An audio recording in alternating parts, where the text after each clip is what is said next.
Good afternoon sa inyo. Kayo po yung taga Seattle. Bakasyon pa kayo. Kamusta kayo? Welcome to Manila. Welcome to Manila. Ay, maupo kayo. Saan po kayo sa Seattle? Sa akin. Nag-aaral ako doon eh. Nung pinadala ako ng US State Department. Oo nga. Yung pumunta ako sa facility ng WM. Yung waste management Waste facility. management. Sa may Tacoma? Somewhere there. Yeah. Ang ganda. Tsaka green ang aming niya. Ano Tsaka nga? fresh ang air. Maganda yung waste management system ninyo doon. Tuwa ako. Tapos yung isa naman, yung citizens participation in governance. That was in 2012, I guess. Pagka nababanggit mo nga yung nag-aaral kayo sa Harvard, tapos yun naman, napadala kayo dun sa ng US State Department.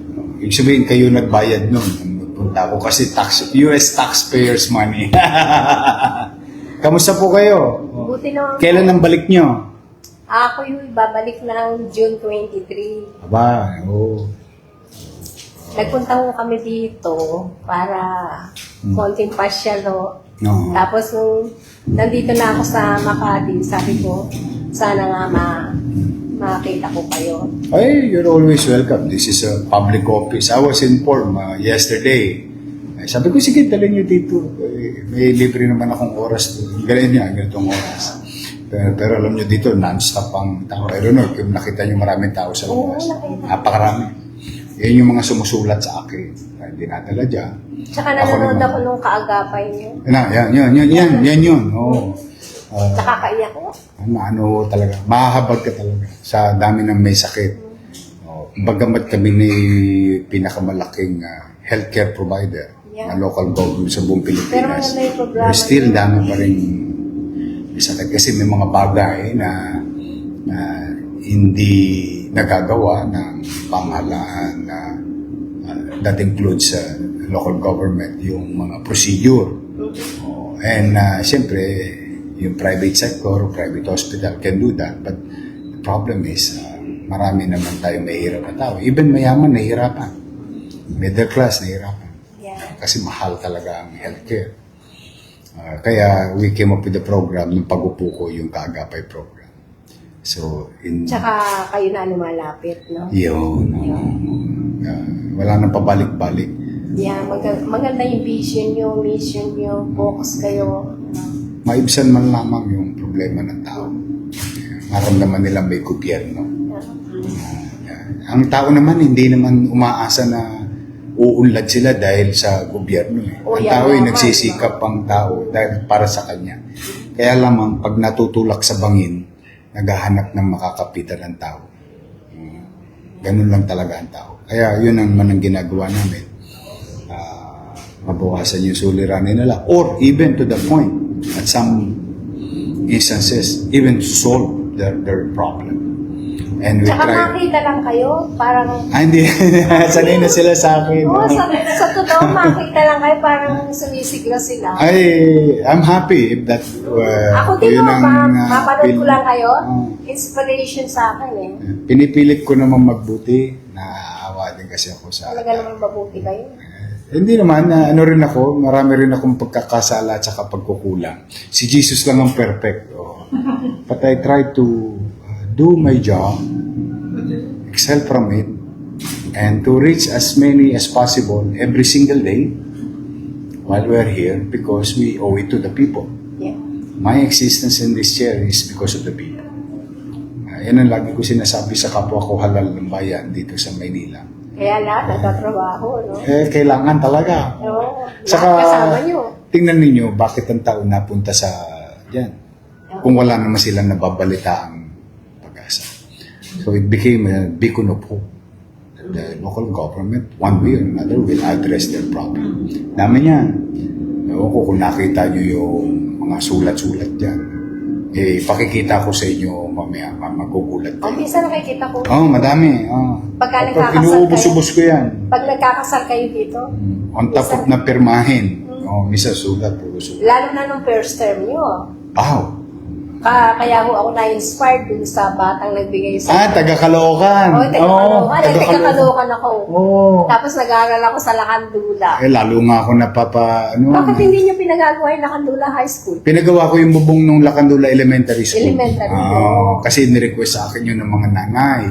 Kasi nga, pag plug ceremony, maalinsangan. Ayan, Wala nang... Nakita ko yun nung pinagawa nyo. Saglit lang. Wala pa yata 60 days.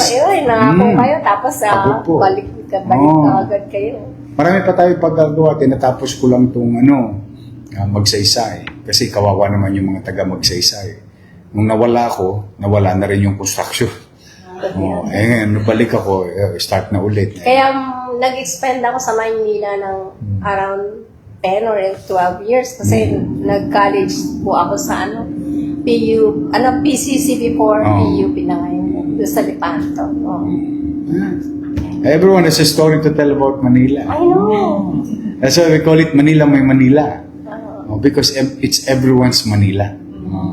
Kasi one way or another, trabaho, nag-aral, nagkapamilya, nag-date, nagpasyal, Sa things. Luneta. Maraming story sila lagi sa Manila. Sa totoo nga lang, 1974 kayo Opo. born, di ba? Ako 74 na. Tapos, magpi-52 kayo, unborn 1952. Oh! Yeah. Kaya sabi ko, naisip ko to. Naisip ko to na. Well, you send my regards to everyone there in Seattle. Rest assured, if they have family here in Manila, we'll do our best to make it pleasant. Some level of yung kapanatagan. Kasi sabi ko, nawawala din ang stress ko pag pinanonood ko kayo. Kasi nakaka-inspire. Nakaka-inspire ko talaga yung mga Pagpapasaysaan nyo ako, pamisan-misan, nasasagad din ako ng ilang individual, lalo na yung mga tulongges isang tao ka rin. Pinipilit balak mo nga namin magpunta ng Divisoria, sabi ng iba, mag-ingat ka doon. Hindi, nandun na si Yorme. Awa naman ng Diyos. So, less and lesser incident. Yan, Divisoria. Natakot na rin yung mga tulongges. Kasi nga, mahuhuli sila. There is certainty now in Manila. May gobyerno sa Manila. Sabi niyo nga, makakapasok sila pero mahirapan silang lumabas. Yes. And halimbawa, nakalabas naman sila, hindi sulit. Kasi kahit saan ko iba pa sila sa Pilipinas. Mapupuyat sila. Totoo yun.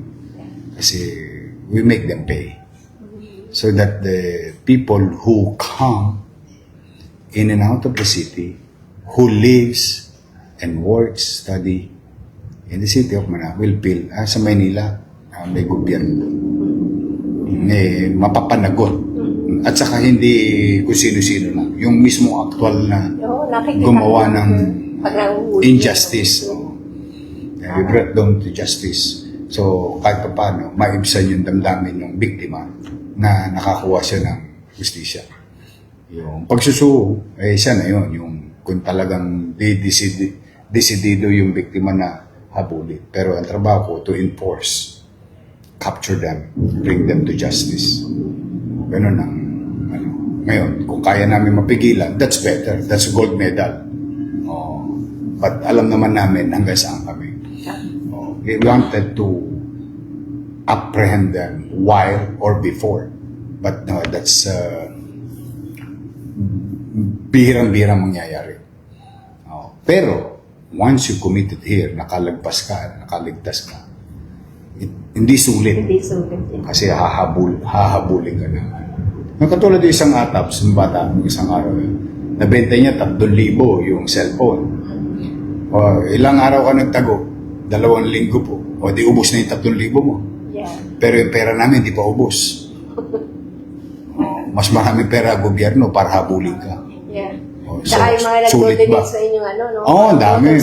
Motor, Yeah. Ang dami naman, nakakatuwa. Iniintrega ko lahat sa treasurer. Katulad niya, may nag-donate na naman na FFCCI 2 million. Sabi ko, nakikisuyo ko. Okay lang ba na yung donation nyo ibibigay ko sa bagong created na parang trust fund doon sa ginagawa ko College of Medicine Sa PM. PLM. Pumayag. O yun, may seed money sila. Ililipat namin yung donation na 2 million sa trust fund. O ipunin namin ngayon. As we progress with time, kahit wala na kami, tuloy-tuloy yung sistema. That people now can participate in the nation-building approach. Because producing more doctors and nurses and other medical practitioners in the country is part of the, from 300, magiging 5,000. So, you produce more. So now you're part of the nation-building approach. In this case, local government initiative. Kaya lahat ng tao ngayon, sa lahat ng bahagi ng mundo, na, tulong nga tayo sa Maynila. Ay, saan ba tayo pwede tumulong? Dito tayo, pwede tayo rito. So maraming options ngayon yung mga gustong ipagmalasakit yung kapwa nila Pilipino. Legitimately and surgically. Kaya ako din nagpunta, although maliit lang po, gusto ko pong makatulong kay Lola at Lolo. Sa senior! Ay, spoiled sa akin yung mga yun. Yung mga batang sa Yormil. Yun, tuloy yun. Kararating lang ni ewan ko kung nasa lubong nyo, yung NDA, National Dairy Authority. Nandito kanina. Nandito kanina. We are now going to make Your Milk 2.0 bigger. Para sa mga grade 1 na. At saka kinder. Kinder, yan. So, tuloy pa rin yung daycare. Alam nyo. From 20,000, magiging 60,000 na. Ay, si Wing nga. Natin kay Paul. Ako, matutuwa na naman si Paul. Gusto mo ba ilagay ko to sa PLM? Kahit kung saan. Kung saan yung gusto. Sa PLM. Talagang yun. Kasi I think that's the next, mga doktor. Nung ko pa gusto talagang mag-donate, naharang ako ng COVID. Hindi na ako nakakatakot yun. Nakikita ko yung yun. Ano mahulit pangalan nyo? Cora Fernandez. When si Nanay Cora, do-donate ng $500. Okay? Bigyan siya ng resibo ng pamahalaan at sabihin, doon din to, sabi mo kay Paul, pagbalik niya, ilalagay din doon sa trust fund, na newly created trust fund for College of Medicine sa PLM. Okay. Ayan. Di ba, meron na tayo sa FFCCI. Yes. Ito naman, dagdag. Ayan, sigurado sa eskwelahan mapupunta. Kahit saan, basta sa magandang project. Bigyan na lang siya ng resibo ng pamahalaan today. Yes. Para officially pumasok sa kaban. Obligated kami ngayon. Yeah. Kaya hindi mapapariwara yung donation nyo. Yeah. But thank you, Napaka-thoughtful nyo naman. Naisip nyo yung mga taga-Manila. Bagamat taga-Caloocan kayo, taga-Makati kayo. Hindi ako, Tagaytay ako ngayon. Ngayon, sa Tagaytay na kayo. Kamusta ang weather doon? Malamig naman. Kaya nga gusto ko nang bumalik. Lagi nga Ang dito. init. Oh my God. Sa Seattle, malamig. Ayaw. Laging gloomy dun Laging, yung cover ng clouds. Foggy. Rainy. Laging wet. Wet. Gloomy nga. Noong una nasa California ako, I hated na Init. Tapos napunta ako ng Seattle, I hated yung ulan ng ulan. Ulan ng ulan. Nung nagbakasyon ako ng California, ay talagang ayaw nang bumalik sa California. Init, Doon lang ako sa yun, saka paborito ko yung Seattle kasi there was a time, idol ko si Kurt Cobain. Ng Nirvana.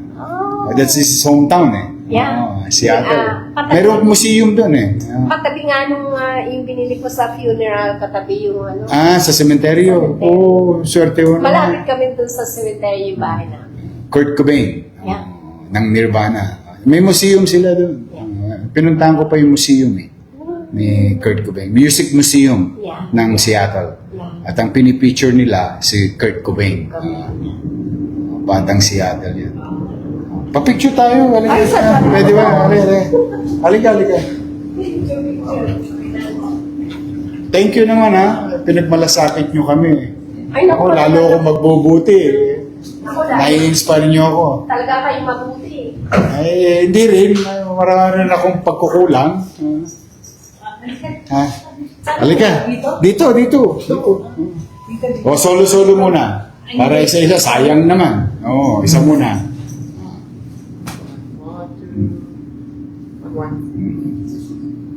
Okay, tayo. Tapos tatlo. Tapos tayong tatlo.